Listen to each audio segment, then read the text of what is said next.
Aku berdiri di balik pintu ballroom yang megah. Jantungku berdebar kencang. Bukan karena takut, tapi karena adrenalin yang memompa di seluruh pembuluh darahku. Di atas panggung yang bermandikan cahaya, Bhaskara, suamiku atau lebih tepatnya, mantan suamiku tengah tersenyum dengan penuh percaya diri. Di layar raksasa di belakangnya, logo perusahaan kami, Kencana Property, bersinar terang di bawah nama proyek ambisius yang kuciptakan Nusantara Sky Tower. Dia adalah gambaran sempurna seorang CEO yang sukses. Seorang visioner. Tapi aku tahu, di balik setelan mahal dan senyum palsu itu, bersembunyi seorang penipu ulung. Aku menarik napas dalam-dalam, lalu mendorong pintu itu hingga terbuka. Seketika, semua kilatan kamera yang tadinya tertuju padanya kini beralih kepadaku. Senyum di wajah Bhaskara membeku. Matanya melebar saat melihatku berjalan tegap menyusuri karpet merah. Aku tidak membalas senyumnya. Aku menatap lurus ke matanya. Dan dengan satu isyarat kecil kepada teknisi yang telah kubayar, layar di belakangnya berubah. Logo indah itu lenyap, digantikan oleh tulisan merah yang menyala seperti api neraka, bukti penipuan, penggelapan aset. Wajah Bhaskara pucat pasi. Tak ada setetes darah pun tersisa. Hari itu, aku datang bukan sebagai istri yang terbuang, tapi sebagai sang pemilik tahta yang kembali merebut kerajaannya. Mereka telah mengambil 10 tahun masa mudaku, seluruh keringat dan ideku, lalu membuangku begitu saja. Mereka pikir aku telah kehilangan segalanya. Tapi mereka lupa istana yang mereka tinggali dengan bangga. Akulah arsiteknya, setahun yang lalu. Ceritanya sangat berbeda. Aku masih Anindita yang sama, tapi dengan hati yang jauh lebih naif. Malam itu, di acara penghargaan properti paling bergengsi di Jakarta, aku duduk di antara para tamu terhormat, menatap punggung Bhaskara dengan penuh kebanggaan. Kencana Property baru saja memenangkan penghargaan perusahaan real estate terbaik tahun ini. Bhaskara, dengan langkahnya yang penuh karisma, naik ke atas panggung untuk menerima piala kristal yang berkilauan. Dia mengucapkan pidato yang begitu menyentuh. Berbicara tentang visi, kerja keras, dan dedikasinya yang tak kenal lelah. Dia berterima kasih kepada para investor, timnya, bahkan kepada ayahnya yang telah tiada. Tapi namaku, nama wanita yang begadang, hingga larut malam, untuk menyusun proposal proyek, yang bernegosiasi dengan klien-klien sulit, yang menjadi otak di balik setiap strategi brilian perusahaan, tidak pernah sekalipun terucap. Aku hanya tersenyum di kursiku, bertepuk tangan paling keras untuknya. Dalam hatiku aku berbisik, tidak apa-apa, Dita. Kesuksesannya adalah kesuksesanmu juga. Kalian adalah satu tim. Aku begitu percaya pada dongeng yang kubangun sendiri. Dongeng tentang pengorbanan tanpa pamrih demi cinta. Aku tidak sadar bahwa sejak malam itu, jurang di antara kami mulai tercipta. Dimulai dari satu pengakuan yang tak pernah diberikan. Beberapa minggu kemudian, keretakan itu mulai terasa semakin nyata.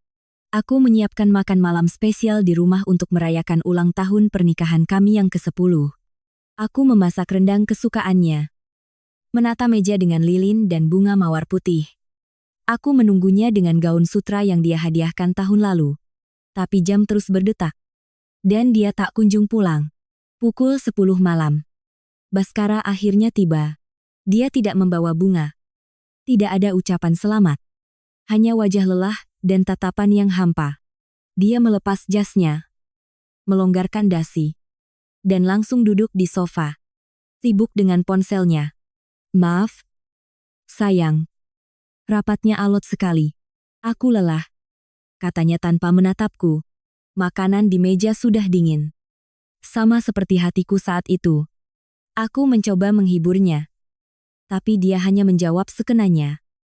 Matanya tak pernah lepas dari layar ponsel yang menyala terang. Aku bisa melihat pantulan cahaya di matanya. Tapi aku tak bisa lagi melihat diriku di sana.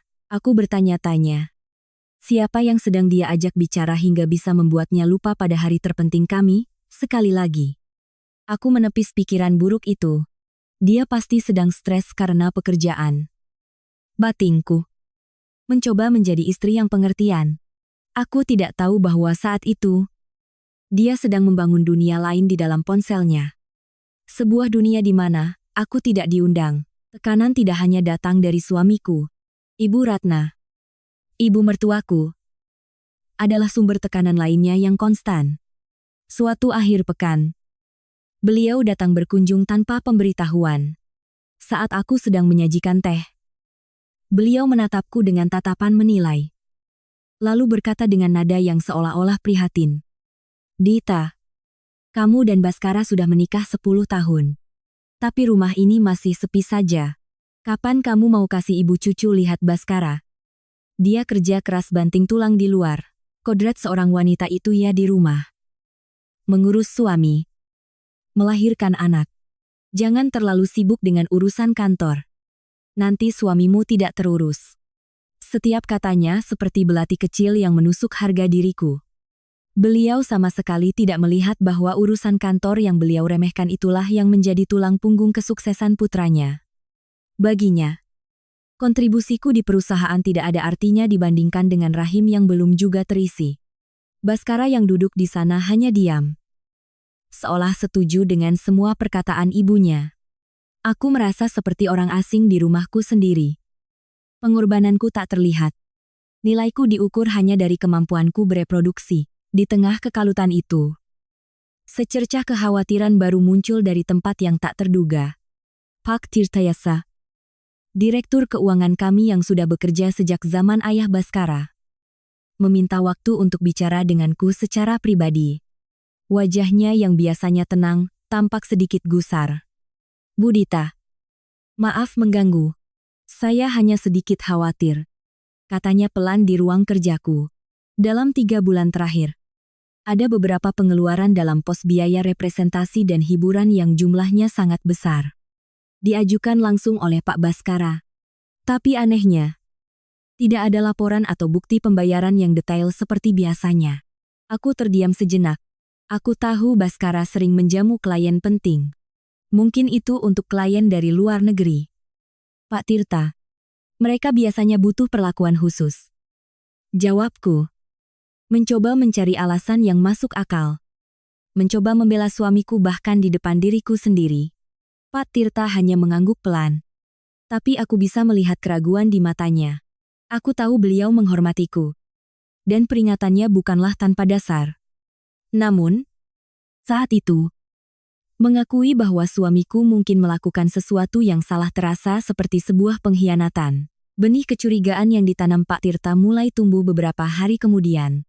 Saat aku sedang membereskan jas Baskara untuk dibawa ke penatu, tanganku merogoh sebuah kertas kecil di saku dalamnya. Itu adalah bukti pembayaran dari sebuah butik perhiasan mewah di Plaza Indonesia.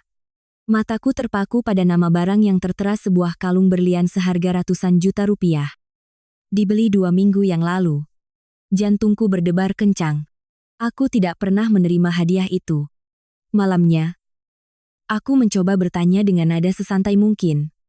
Mas, kemarin aku lihat ada nota perhiasan di jasmu. Kalung berlian hadiah untuk siapa? Baskara yang sedang membaca berita di tabletnya menjawab tanpa mengalihkan pandangan. Oh, itu. Hadiah untuk istrinya Pak Wijoyo. Klien properti dari Surabaya. Biasalah. Untuk melancarkan proyek. Jawabannya begitu lancar. Begitu meyakinkan. Tapi hatiku tahu dia berbohong. Aku kenal istri Pak Wijoyo. Seorang wanita sederhana yang tidak mungkin memakai perhiasan semewah itu. Saat itu, aku berdiri di persimpangan jalan. Antara mempercayai kebohongan yang manis, atau menghadapi kebenaran yang menyakitkan. Aku memilih untuk diam. Tapi keheningan itu terasa begitu memekakkan telinga. Puncak dari semua pengorbananku yang tak dianggap terjadi pada suatu pagi yang cerah. Saat aku seharusnya merasa paling bahagia. Setelah berminggu-minggu melakukan riset pasar dan analisis, aku berhasil menyusun sebuah konsep proyek yang kuanggap sebagai mahakarya. Sebuah superblok vertikal yang memadukan hunian, perkantoran, dan pusat gaya hidup ramah lingkungan, yang kuberi nama Nusantara Sky Tower. Aku mempresentasikannya kepada Baskara di ruang kerja kami. Matanya berbinar.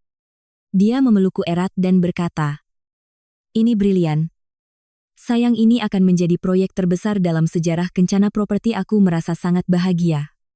Semua kerja kerasku terbayar. Namun, kebahagiaan itu hanya bertahan sesaat. 2 hari kemudian, dalam rapat dewan direksi yang penting, Baskara berdiri di depan semua orang dan mempresentasikan ide itu. Dia menjelaskannya dengan penuh semangat. Setiap detailnya sama persis seperti yang telah kusampaikan. Tapi di akhir presentasinya, dia berkata dengan bangga, "Dan inilah, Bapak-bapak sekalian, visi yang saya impikan selama berbulan-bulan." Aku duduk di sudut meja rapat, merasa seluruh darah di tubuhku surut. Dia tidak hanya mengambil ideku, dia mengambil jiwaku. Di tengah tepuk tangan meriah dari dewan direksi, aku menatap wajah suamiku yang tersenyum penuh kemenangan. Saat itulah aku sadar, aku bukan lagi rekan hidupnya. Aku hanyalah aset yang bisa dia eksploitasi. Pengkhianatan itu datang lebih cepat dan lebih brutal dari yang pernah kubayangkan. Beberapa hari setelah ideku dicuri, Baskara mengadakan rapat mendadak. Aku datang dengan asumsi kami akan membahas detail teknis proyek Nusantara Sky Tower. Namun, saat aku masuk, aku melihat seorang wanita muda yang tidak kukenal duduk di samping Baskara. Dia cantik, dengan gaun ketat dan riasan yang sempurna. Baskara memperkenalkannya dengan senyum lebar. "Kenalkan, In Valeria, seorang konsultan properti independen yang akan membantu kita dalam proyek Nusantara Sky Tower." Lalu, dia menatapku dengan tatapan dingin yang belum pernah kulihat sebelumnya. "Dan Anindita, istriku. Karena proyek ini akan sangat menyita waktu, aku ingin dia lebih banyak beristirahat di rumah. Valeri yang akan mengambil alih koordinasi harian bersama saya." Seluruh ruangan hening. Aku merasa semua mata tertuju padaku. Seolah aku adalah sebuah perabot tua yang akan segera dipindahkan ke gudang. Aku bukan lagi otaknya. Aku hanya beban yang harus disingkirkan. Wanita bernama Valeri itu tersenyum manis kepadaku. Senyum kemenangan yang menusuk langsung ke jantungku. Langkah mereka untuk melenyapkanku begitu sistematis dan kejam. Keesokan paginya, aku datang ke kantor seperti biasa. Tapi saat aku menempelkan kartu aksesku di pintu utama, lampu merah menyala, dan pintu tidak terbuka. Seorang satpam mendekat dengan canggung dan berkata, "Maaf, Bu Dita. Kartu ibu sepertinya sudah tidak aktif." Aku tertegun.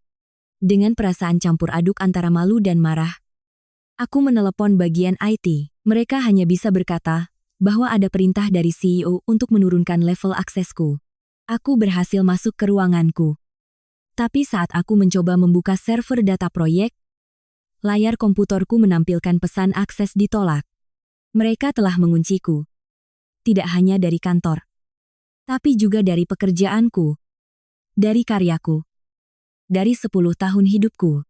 Aku duduk di kursiku, menatap layar yang menjadi simbol pengusiranku. Saat itu aku sadar, ini bukan lagi tentang sebuah proyek. Ini adalah sebuah kudeta. Baskara sedang mengambil alih seluruh kerajaan yang kami bangun bersama. Dan dia melakukannya dengan cara menghapus keberadaanku secara perlahan. Malam itu, aku tidak bisa lagi menahan diri. Aku menunggu Baskara di kamar kami. Menuntut penjelasan. Aku mencoba berbicara dengan tenang, menjabarkan semua fakta ideku yang dicuri. Valeri yang tiba-tiba muncul.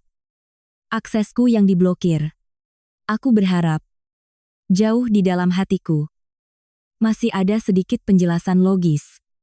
Sedikit sisa dari pria yang dulu kucintai. Tapi yang kudapatkan adalah dinding es. Dia menatapku seolah aku orang gila. "Kamu terlalu sensitif, Dita," katanya dengan nada meremehkan. "Ini semua demi kebaikan perusahaan. Valeri punya jaringan yang tidak kita miliki. Kamu seharusnya mendukungku, bukan malah bersikap cemburu buta seperti ini. Kamu itu istriku. Posisimu seharusnya di rumah, menenangkanku, bukan malah menambah masalah." Setiap katanya adalah tamparan. Dia memutarbalikkan fakta. Membuatku seolah-olah menjadi penghambat. Menjadi wanita histeris yang tidak rasional.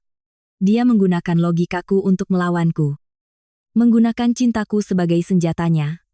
Malam itu, untuk pertama kalinya, aku tidur di samping seorang pria yang terasa begitu asing. Seorang monster yang mengenakan wajah suamiku. Kecurigaanku bahwa ada rencana yang lebih besar di balik ini semua terbukti benar beberapa malam kemudian. Aku terbangun tengah malam karena haus. Saat aku berjalan melewati ruang kerja Baskara, aku mendengar suara lirih dari dalam. Pintunya sedikit terbuka. Di dalam, aku melihat Baskara dan Ibu Ratna sedang duduk berhadapan. Aku berhenti. Menahan napas. Semua surat-surat sudah disiapkan pengacara. Bisik Baskara. Tinggal menunggu waktu yang tepat. Yang penting, pemindahan sahamnya harus selesai sebelum proyek ini diumumkan ke publik. Ibu Ratna mengangguk. Wajahnya tampak puas. Bagus. Pastikan tanda tangannya tidak bisa diperdebatkan. Setelah semuanya bersih, perempuan itu tidak akan punya apa-apa lagi.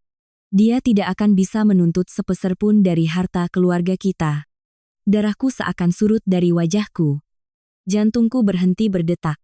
Saham tanda tangan perempuan itu, mereka sedang membicarakanku. Mereka tidak hanya ingin menyingkirkanku dari perusahaan. Mereka ingin merampokku hingga tak bersisa. Puncaknya tiba di suatu sore yang kelabu. Saat hujan turun dengan derasnya di luar. Seolah langit pun ikut menangisi nasibku. Baskara dan Ibu Ratna memanggilku ke ruang keluarga. Wajah mereka dingin tanpa ekspresi. Baskara melemparkan sebuah map tebal ke atas meja kopi di depanku. Tanda tangani. Perintahnya singkat. Dengan tangan gemetar. Aku membukanya. Di dalamnya ada 2 set dokumen. Yang pertama adalah surat gugatan cerai. Yang kedua, sebuah akta pengalihan saham. Menyatakan bahwa aku, Anindita Putri, dengan sukarela menyerahkan 50% sahamku di Kencana Properti kepada Valeria. Dan di bawahnya, tertera tanda tangan yang dipalsukan dengan sangat mirip dengan tanda tanganku. Aku menatap Baskara. Mataku mencari secercah penyesalan. Tapi yang kutemukan hanyalah kekosongan. Ibu Ratna kemudian angkat bicara. Suaranya setajam silet. Sejak awal, aku sudah tahu kamu tidak pantas untuk putraku. 10 tahun tidak bisa memberikan keturunan. Sekarang mau ikut campur urusan bisnis pula. Ambil barang-barangmu dan pergi dari rumah ini. Baskara sudah menemukan wanita yang lebih baik. Yang bisa memberinya kebahagiaan. Hatiku hancur berkeping-keping. Aku didorong masuk ke kamar. Diberi waktu 15 menit untuk mengemas barang-barangku ke dalam satu koper kecil. Saat aku diseret keluar dari pintu. Di tengah hujan lebat. Aku menoleh ke belakang untuk terakhir kalinya. Aku melihat Baskara berdiri di jendela. Dan di sampingnya, Valerie memeluk lengannya dengan mesra. Pintu itu tertutup di hadapanku. Mengakhiri 1 dekade hidupku dalam sekejap. Aku berdiri di jalanan. Basah kuyup. Tanpa uang. Tanpa rumah. Tanpa masa depan. Hanya dengan 1 koper berisi pakaian dan hati yang telah remuk redam. Dunia yang kukenal telah lenyap.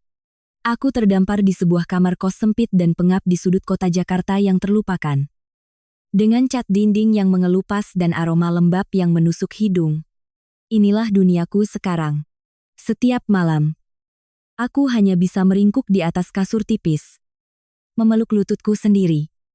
Dan membiarkan air mata mengalir tanpa suara. Aku akan membuka galeri foto di ponselku. Satu-satunya harta yang tersisa. Di sana, ada foto pernikahan kami. Saat Baskara menatapku dengan tatapan yang kupercaya penuh cinta, ada foto kami di depan ruko pertama yang kami beli. Yang menjadi cikal bakal Kencana Properti.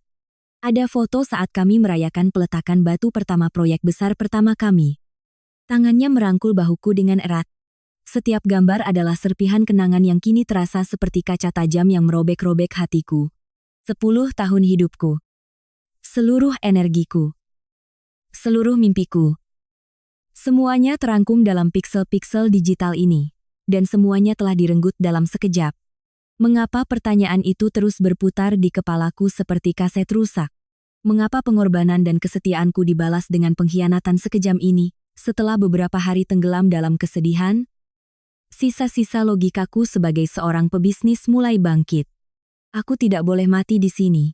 Aku harus melawan. Dengan sisa uang yang kumiliki. Aku menemui seorang pengacara publik. Aku menceritakan semuanya. Dari awal kami membangun perusahaan hingga bagaimana aku ditendang keluar dengan surat pengalihan saham palsu. Pengacara itu mendengarkan dengan saksama. Wajahnya penuh simpati.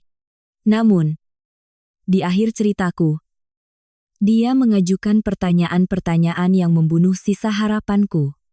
Apakah ibu punya salinan asli akta perusahaan? Apakah ada perjanjian tertulis tentang kontribusi ide dan strategi ibu?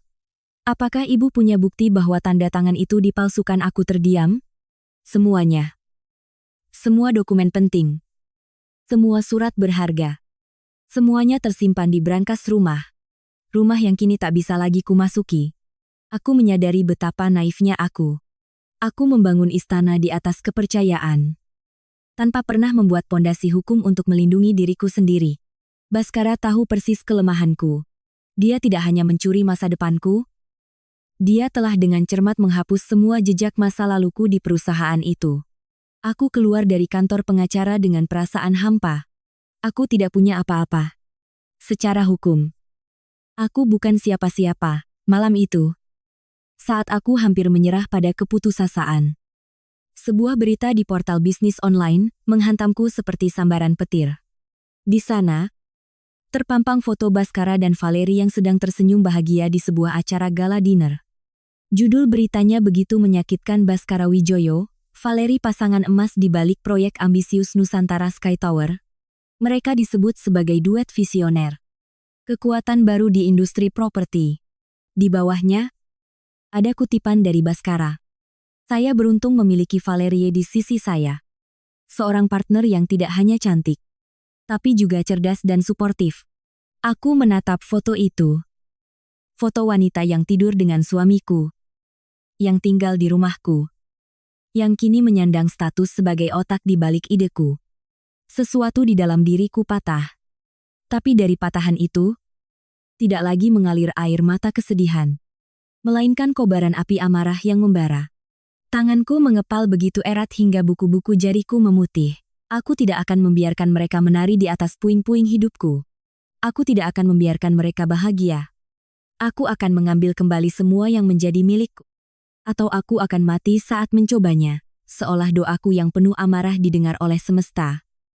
Keesokan malamnya, ada ketukan pelan di pintu kamar kosku. Aku membukanya dengan waspada. Di depan pintu, berdiri Pak Tirtayasa. Wajahnya tampak lelah dan penuh kekhawatiran.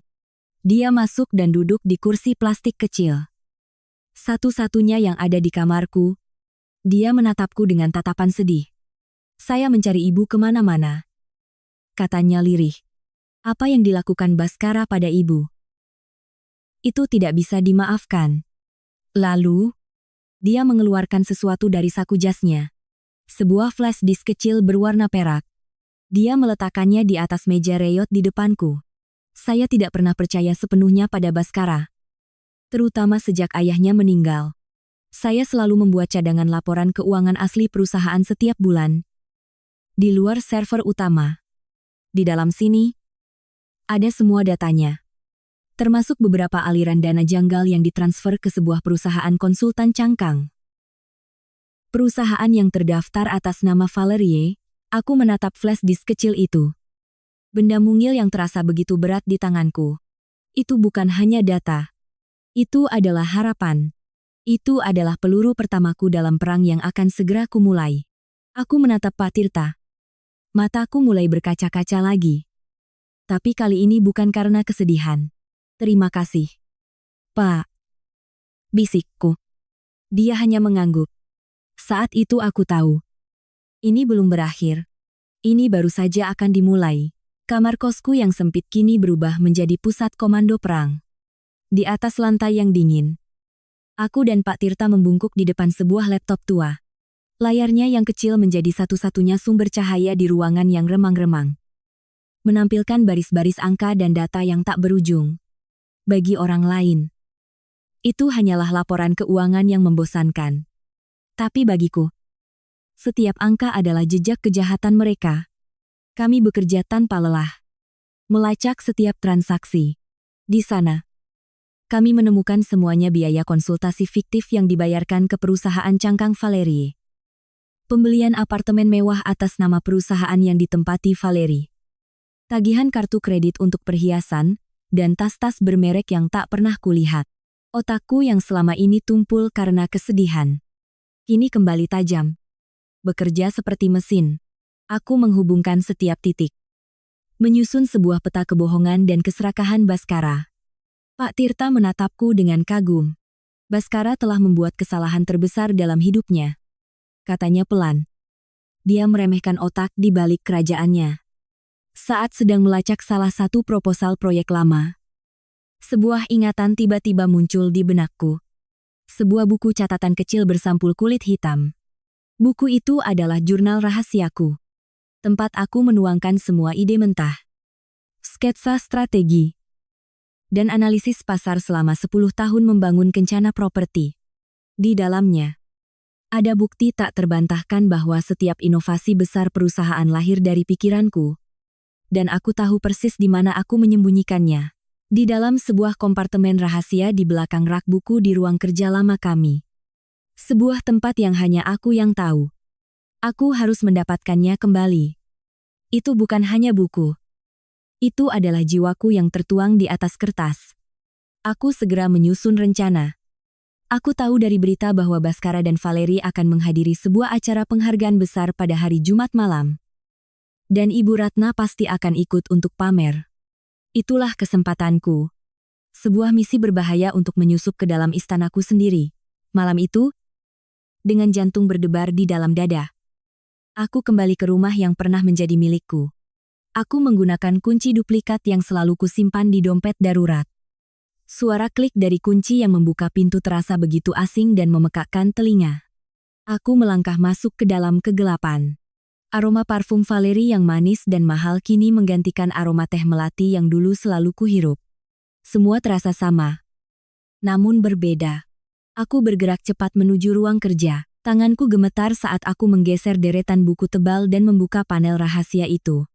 Di sana, tergeletak buku catatanku. Aman tak tersentuh.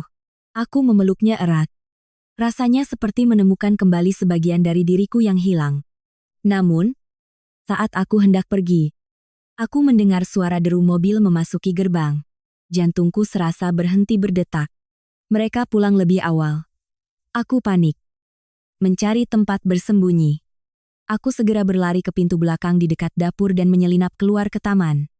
Beberapa detik sebelum aku mendengar suara kunci dimasukkan ke pintu depan, aku berjongkok di balik semak-semak, menahan napas, hingga mobil mereka benar-benar masuk ke garasi. Malam itu, aku berhasil lolos, membawa serta senjataku yang paling berharga, dengan bukti keuangan dari Pak Tirta, dan buku catatan strategiku. Aku mulai bergerak ke tahap selanjutnya. Aku menghubungi beberapa mitra bisnis lama. Orang-orang yang dulu bekerja erat denganku. Aku menemui mereka satu persatu di kafe-kafe yang tenang, jauh dari pusat kota. Awalnya mereka ragu, takut akan kekuasaan Baskara. Tapi saat aku menunjukkan isi buku catatanku, menunjukkan sketsa-sketsa awal dari proyek-proyek yang kini menjadi andalan kencana properti, wajah mereka berubah. Saya selalu tahu, ide itu datang dari ibu, bukan dari Baskara, kata salah seorang dari mereka. Caranya menjelaskan detail teknis tidak pernah sedalam ibu. Satu persatu, mereka setuju, bukan hanya untuk bersaksi di pengadilan jika diperlukan, tapi juga untuk memberikan tekanan dari luar kepada dewan direksi. Aku tidak lagi sendirian. Aku sedang membangun kembali pasukanku. Satu sekutu pada satu waktu, saat aku merasa sudah mengumpulkan cukup amunisi untuk memulai serangan. Sebuah hal yang tak terduga terjadi. Suatu malam, ponselku berdering, menampilkan nomor yang tidak dikenal. Aku ragu sejenak sebelum menjawab. Halo, sapaku. Hening sejenak di ujung sana. Lalu sebuah suara yang sangat kukenal. Suara yang selama ini menghantui mimpi burukku. Menjawab dengan nada bergetar. Ini aku. Valeria. Aku terdiam. Seluruh tubuhku menegang. Untuk apa wanita ini meneleponku? Baskara menjanjikan saya 30% dari keuntungan proyek Nusantara Sky Tower. Katanya cepat. Nadanya penuh kepanikan. Tapi sekarang, setelah semuanya atas namanya, dia mencoba menyingkirkan saya. Dia bilang saya hanya akan dapat pesangon kecil. Dia memperalatku. Sama seperti dia memperalatmu. Aku masih diam. Mendengarkan. Aku tidak mau kehilangan semuanya. Lanjutnya, aku punya sesuatu yang kamu butuhkan. Aku punya rekaman suara dia saat kami merencanakan pemalsuan tanda tanganmu. Dia mengakui semuanya. Mari kita bertemu. Telepon ditutup. Aku menatap layar ponselku. Tertegun. Longtham ternyata adalah pedang bermata dua. Baskara telah menciptakan monster yang kini berbalik untuk menggigitnya. Musuh dari musuhku adalah senjataku yang paling mematikan. Pertemuan itu terjadi di sebuah kedai kopi yang sepi di pinggiran kota. Tempat yang tidak akan pernah dikunjungi oleh orang-orang seperti Baskara. Valerie duduk di hadapanku. Wajahnya pucat tanpa riasan tebal. Matanya menunjukkan ketakutan yang nyata. Dia tidak lagi terlihat seperti wanita penggoda yang penuh kemenangan, melainkan seperti bidah catur yang sadar akan segera dikorbankan.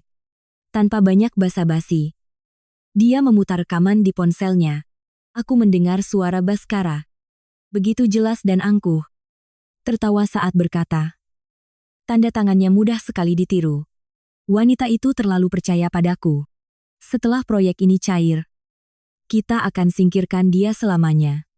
Di rekaman itu, dia juga mengakui telah mentransfer dana perusahaan untuk membeli apartemen bagi Valerie.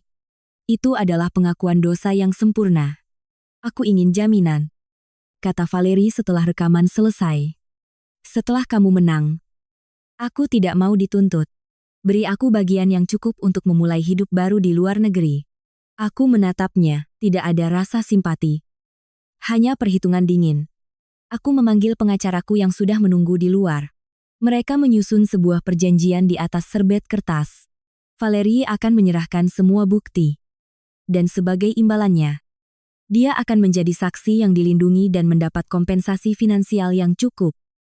Jauh dari apa yang pernah dijanjikan Baskara, aliansi aneh antara istri dan selingkuhan pun terbentuk. Disatukan oleh pengkhianatan pria yang sama. Dengan paku terakhir untuk peti mati Baskara kini ada di tanganku. Kami melancarkan serangan pertama. Pengacaraku menyusun surat somasi yang sangat detail. Menjabarkan semua tuduhan penggelapan dana, pemalsuan dokumen, dan konspirasi untuk melakukan penipuan. Surat itu tidak dikirimkan kepada Baskara, melainkan langsung ke seluruh anggota Dewan Direksi dan beberapa investor kunci Kencana Properti. Kami tidak menuntut.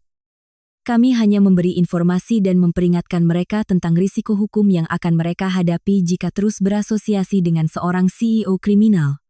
Ini adalah tembakan peringatan yang dirancang untuk menciptakan kepanikan dan keraguan dari dalam istananya sendiri. Aku membayangkan wajah mereka saat membaca surat itu. Bagaimana kepercayaan mereka pada Baskara mulai retak. Bagaimana mereka mulai melihatnya bukan sebagai aset, tapi sebagai liabilitas. Efeknya persis seperti yang kuharapkan. Pak Tirta memberiku laporan dari dalam. Rapat Dewan Direksi berlangsung tegang. Para investor yang tadinya memuja Baskara kini menatapnya dengan penuh kecurigaan. Mereka menuntut penjelasan atas tuduhan-tuduhan yang begitu spesifik. Baskara, yang tidak menyangka aku bisa mendapatkan bukti sedetail itu, menjadi panik. Dia mencoba menyangkal. Menyebutnya sebagai fitnah dari seorang mantan istri yang sakit hati, tapi bukti aliran dana yang kami lampirkan terlalu kuat. Dia terpojok. Malam itu, dia pulang ke rumah dan melampiaskan amarahnya. Dia menuduh Valerie berkhianat, menggeledah barang-barangnya. Dia menelepon Ibu Ratna. Suaranya penuh kepanikan. Pondasi kerajaannya yang dibangun di atas kebohongan mulai bergetar hebat. Dia bisa merasakan tanah di bawah kakinya mulai runtuh. Dan itu membuatnya semakin gegabah. Dalam kepanikannya, Baskara membuat kesalahan fatal yang kedua. Untuk membuktikan bahwa semua tuduhan itu bohong dan untuk mengembalikan kepercayaan investor, dia memutuskan untuk melakukan langkah yang sangat berani. Dia mengumumkan akan mengadakan konferensi pers besar-besaran untuk peluncuran resmi proyek Nusantara Sky Tower.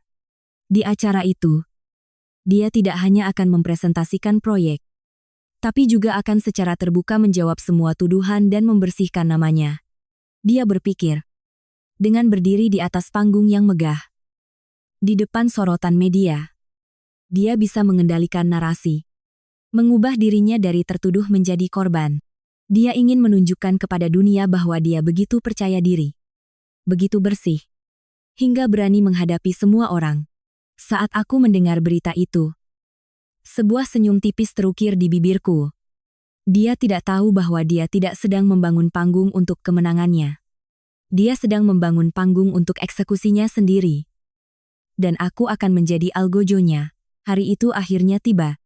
Ballroom Hotel Bintang 5 itu penuh sesak dengan para jurnalis, investor, dan tokoh-tokoh penting di dunia properti. Di atas panggung, Baskara Wijoyo, dalam setelan jas termahalnya, berdiri dengan senyum yang dipaksakan. Dia berbicara dengan lancar tentang masa depan, tentang inovasi, tentang bagaimana Nusantara Sky Tower akan menjadi ikon baru Jakarta. Dia adalah seorang aktor yang hebat, memainkan perannya sebagai seorang visioner tanpa celah. Aku berdiri di belakang panggung, di sudut gelap yang tak terlihat, menatap monitor yang menampilkan wajahnya. Jantungku berdebar kencang. Sebuah simfoni antara kegugupan dan antisipasi. Sudah waktunya, bisikku pada pengacaraku yang berdiri di sampingku. Dia mengangguk, lalu memberi isyarat kepada teknisi audiovisual. Seorang pemuda yang berhasil kami yakinkan untuk bekerja sama. Permainan akan segera berakhir. Tepat saat Baskara hendak memutar video promosi proyek, aku melangkah keluar dari kegelapan.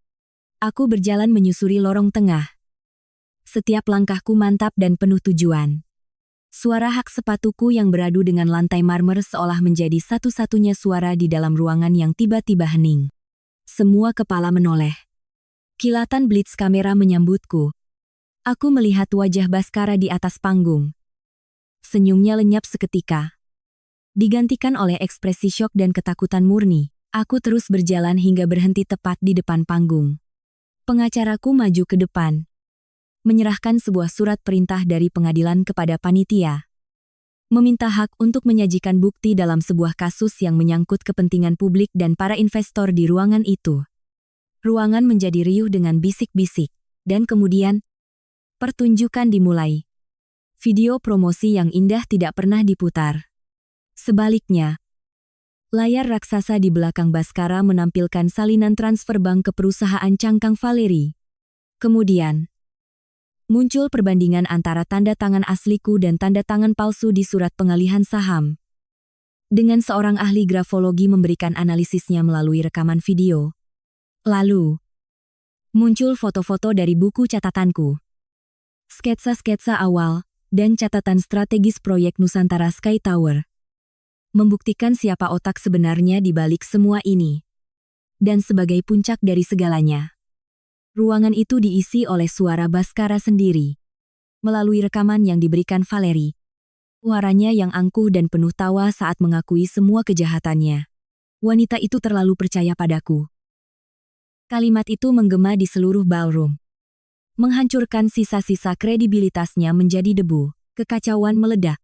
Para jurnalis berebut maju ke depan, mengajukan pertanyaan-pertanyaan tajam. Para investor berdiri. Wajah mereka merah padam karena marah. Meneriakkan kata penipu. Aku melihat Ibu Ratna, yang duduk di barisan depan. Wajahnya pucat pasi, menatap putranya dengan tatapan tak percaya campur malu. Baskara berdiri terpaku di atas panggung, tak bisa berkata apa-apa.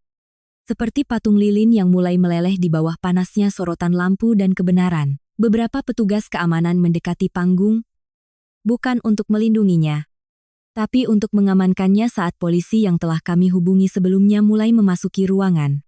Aku menatapnya untuk terakhir kalinya.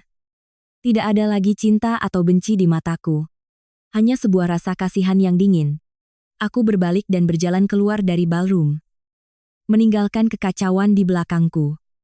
Aku tidak perlu melihat akhir ceritanya. Aku sudah menulisnya beberapa bulan kemudian. Semuanya telah usai. Baskara dijatuhi hukuman penjara yang setimpal atas kasus penipuan dan penggelapan. Kencana properti nyaris bangkrut.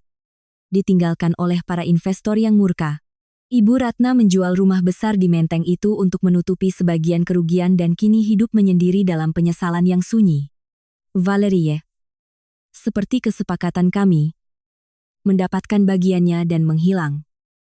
Memulai hidup baru di tempat lain. Dan aku, dengan dukungan dari beberapa investor lama yang masih percaya padaku, dan Pak Tirta di sisiku. Aku mengambil alih sisa-sisa perusahaan. Aku melakukan restrukturisasi besar-besaran. Membangunnya kembali dari nol. Di atas fondasi kejujuran dan integritas. Aku mengubah namanya menjadi Anindi Talent. Sebuah nama yang menegaskan siapa pemiliknya. Adegan terakhir dalam babak hidupku ini adalah saat aku berdiri di ruang kerjaku yang baru. Di puncak gedung tertinggi di Jakarta, aku menatap cakrawala kota yang berkilauan di bawah sana. Ponselku berdering. Sebuah panggilan dari klien untuk proyek besar pertamaku di bawah bendera baru. Aku tersenyum. Senyum yang tulus dan penuh kebebasan. Ini bukanlah sebuah akhir. Ini adalah sebuah awal yang baru.